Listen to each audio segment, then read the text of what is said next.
Racial equity has become a strategic priority for the City of Bloomington, and that work has really evolved over the last 5 years. The City Council decided to hire a racial equity coordinator, a person who would be working for the city every day to make sure that the systems and the structures that we have at the City of Bloomington are meeting the needs of our community, that are helping move forward our organization in the space of racial equity. It's not a plug-and-play kind of strategy that we have to implement.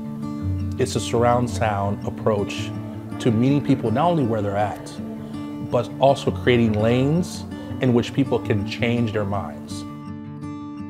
A specific business plan puts meat on those bones. It really lays out some specific goals, some specific actions, and specific to-dos and accountability as we work toward this important goal. And the racial equity business plan is focused on internal efforts. So we're starting with the things that are within our control. In future years, we'll be working with the community to develop a more strategic plan that really focuses on how do we disrupt racial disparities and how do we eliminate inequities in a broader sense.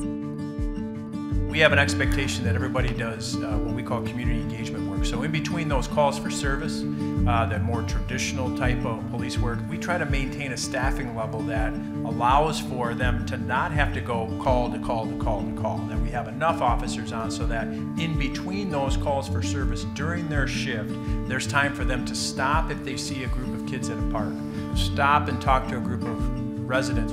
The council adopted a resolution declaring racism a public health crisis and also committing to addressing the underlying social determinants of health. This week's City Council meeting took place against the backdrop of the killing of George Floyd. It shouldn't take a tragedy like the death of George Floyd for all of us to see what has been in plain sight for so long. That the systems and structures of our government and our society are not serving all people equally or equitably. That needs to change. We cannot keep repeating this same cycle of injustice and pain. I need to own the responsibility that comes with being elected to lead this community.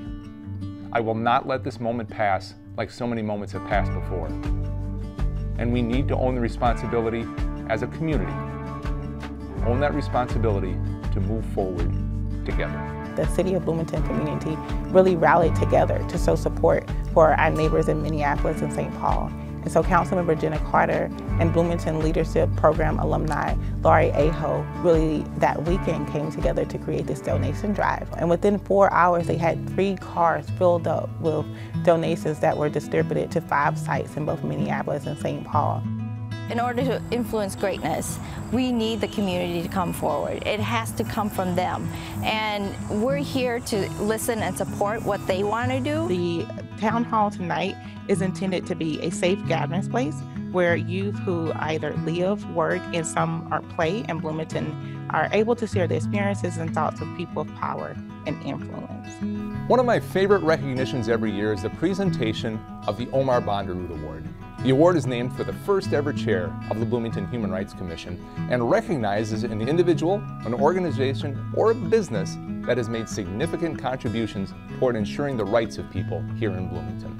I'm working with youth for the better part of my life, and to be recognized for my efforts, it means a lot. I'm very honored that the people that I do work with value what I do bring. We're delivering 4 books to the Free Little Library. So it's books being distributed in free little libraries that are about diversity. And focusing first on schools and religious centers. This feels like a really good place to start a conversation, a book.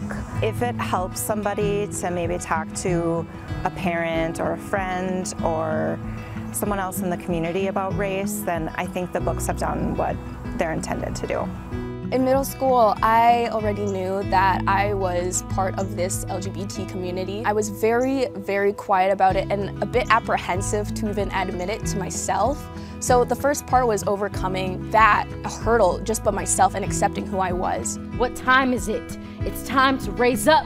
I hope to continue to use my platform as an artist to speak to what I go through every day, what people who look like me go through every day, and just how we can become a better unit as one humankind.